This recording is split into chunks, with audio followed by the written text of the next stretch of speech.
Hi, how's it going, everyone? And welcome to day 14 of how to stop smoking weed. And like I always say, if you stop smoking weed, congratulations, keep up the good work. Don't let anything knock you off your sobriety. And if you haven't stopped smoking weed yet, this video is going to really help you to stop smoking weed.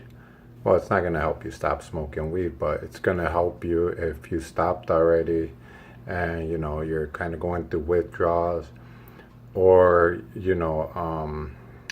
going to help you with some of the symptoms that you have when you stop smoking weed. But this will help you if you're planning on stopping. There's like 14 videos already, so you could watch them, and if you put them all together, that'll help you stop smoking weed. So check them out and apply them in your life and stop smoking weed. What I'm going to talk about today is about not drinking too much coffee. And if you cannot drink like a lot of coffee and you're already like going through your sobriety, this is really going to help you because it's going to kind of give you control back in your life. You're not going to be as nervous. You're not going to be as have that much anxiety. And if you don't stop doing this, your thoughts are just going to be racing. They're going to be like going all crazy, and you're probably going to go back to smoking weed because you're not going to be able to stop the thoughts and you're not going to be able to control them.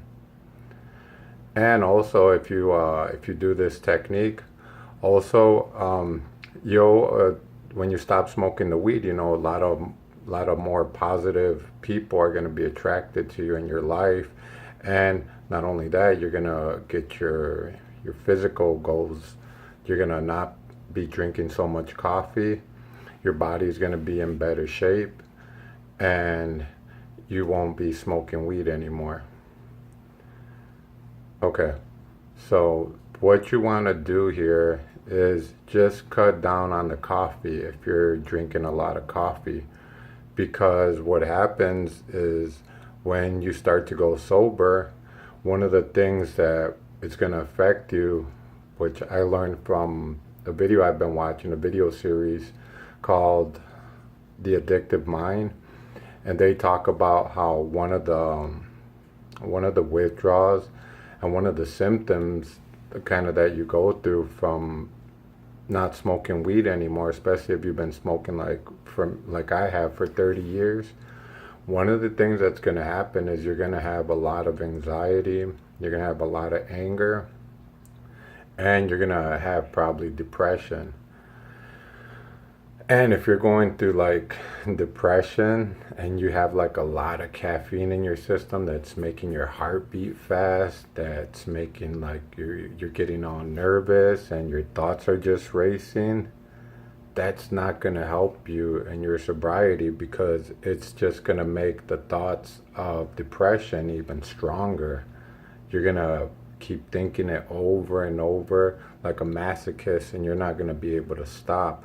The thoughts are just going to keep coming in and out of your mind, and you're going to keep repeating them over and over because of the caffeine, because the caffeine does that to you.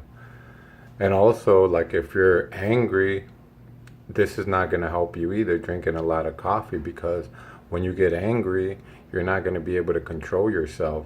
You're just going to go with your instinct, which is the fight instinct, and you're going to just go at it. Like, I've been like that. I almost got into it with some guy yesterday, and I kind of don't want to do that no more, because one of the things that happens is once you start doing that and you start getting angry or you have anxiety, the first thing you're going to think to calm you down is going to be marijuana. You're going to be like, well, maybe I need some weed, to calm down.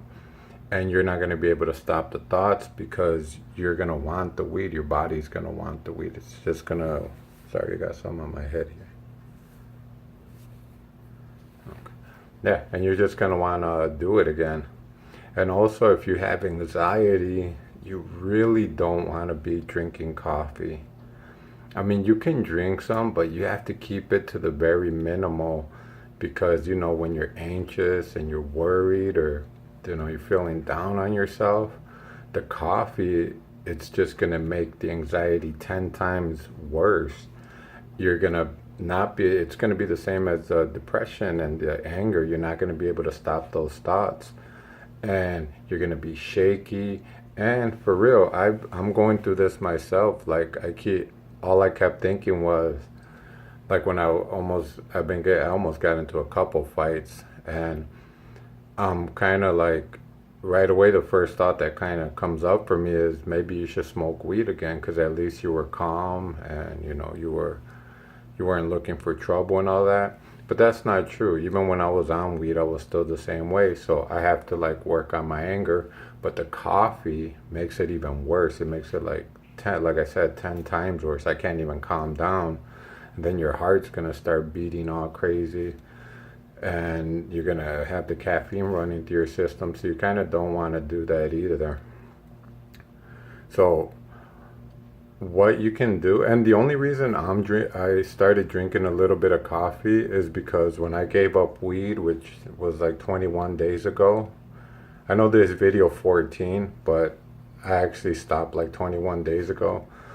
The reason why I went back to drinking coffee, because what I also stopped 21 days ago was I stopped drinking, because I was drinking like every day for, I can't even remember, I think it's been like 4 years or something that I've been drinking every night. I'd drink a 6-pack or a 12-pack. And the last time I drank 21 days ago, I actually drank like 20 beers.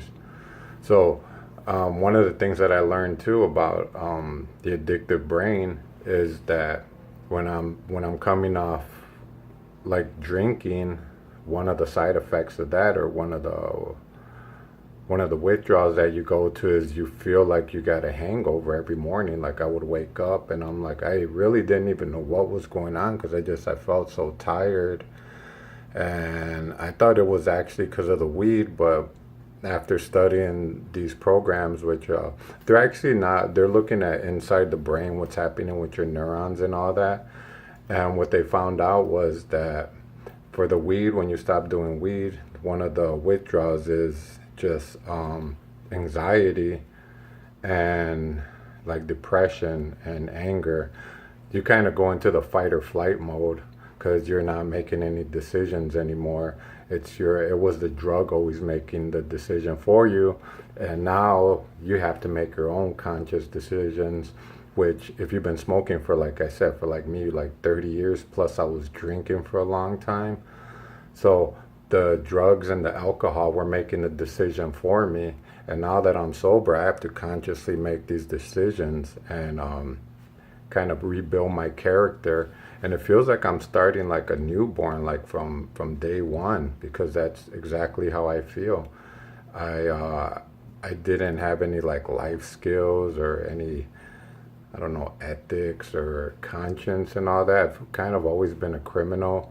And also, like I said, I've been high all the time. So that's all I know. That was making the decision for me, not really me. Where now I'm making the decisions, and I notice I have like more control of myself. So, back to the why not to drink coffee, or why I started drinking coffee, is because I was going through that. I felt like I was waking up with that hangover feeling every day, and I thought it was because of the weed, the withdrawals from the weed, but it's not. It's from actually because I was drinking for like the last 4 years, and what they told me was I was supposed to stop gradually, like, just cutting down on the drinks over maybe 3 months or something. And I didn't do that. I just like quit cold turkey. And also I stopped smoking Black and Milds, because I used to smoke at least like 3 Black and Milds a day. So I stopped doing that too. And I think when I stopped the weed, the alcohol, the Black and Mild, and drinking coffee, I got my energy from all of those. So when I stopped, it kind of like I felt tired every single day. But the main cause that I learned from the addictive brain is that it was because of the drinking. They mentioned in there one of the side effects is you wake up like you got a hangover every day. And when I heard that, I was like, that's exactly what I'm going through. I feel like just so tired. So I started drinking coffee again. But like I said, the thing is, like I have one of the withdrawals of not smoking weed anymore, is you feel like you have anxiety or anger, and I'm noticing that the coffee doesn't really help me when I'm kind of going through these withdrawals, because like I said, my heart is just like beating all crazy. I'm always all hyped up walking down the street, and like my thoughts are just like I want to like beat someone up or something. So I noticed, I was like, maybe stop the coffee, or not stop, but like just don't put so much coffee in your when you're making a cup. And that's what I just started doing, and I'm feeling a lot better. I'm like alert and awake, but I don't have my thoughts going all crazy, and I can control my emotions more, and I can control my physical body more, and I can also control my thoughts a lot more. So the way that you can stop like not drinking so much coffee, like I said, if you're a coffee drinker, is if you're used to putting like 2 scoops or one spoonful of coffee in your cup, maybe start putting half a spoon, or maybe a quarter of a spoon. I only put like 1 spoon because I used to drink a lot of coffee, and I mean, like, I think it was like I would drink like 64 ounces of coffee just to get my day started, and it had a lot of coffee in it. I would put like maybe, I don't know, I want to say like 4 spoonfuls, because it was a big old tablespoon, which looks like 2 tablespoons. So now I just grab a regular spoon, and I'll make sure I just put one in there. And also do not put any sugar, because the sugar too will hype you up. If you can find a substitute for it, I put like a substitute sugar. I use Sweet and Low. I heard that's bad for you too, so I'm going to try to cut down on that too. So I'll put 1 spoon of that, of the coffee. Then I'll put like 3 Sweet and Lows, and then I'll just put like 2 spoonfuls of creamer, because I used to put a lot of creamer in my coffee too. So I kind of cut down, and I always make sure I keep it the same. And if you still feel hyped up, if your thoughts are still going all crazy and you can feel your heart beating all crazy, then start even cutting down more. And you could cut down little by little to where you're drinking like the minimal amount, so you won't have to like have them thoughts going all crazy. Because like I said, the main thing you're trying to do is not let your thoughts go all crazy to where you're like, I need to smoke weed, I cannot calm down, I'm too worried, I need to like smoke weed to like not worry anymore, or I feel depressed, so let me just smoke a joint to get out of this depression. Or you're so angry and so hyped up. Even I made up stories like, you know what, I would rather smoke weed and be calm than end up in jail. But no, the real thing is I just need to like take control of myself. I need to like cut down on the coffee and control my thoughts and make my decisions more consciously and not unconsciously. All right, so there you go, guys. Congratulations on your sobriety. Keep watching these videos if you really want to stop smoking weed. And I'll talk to you later. Take it easy. Bye.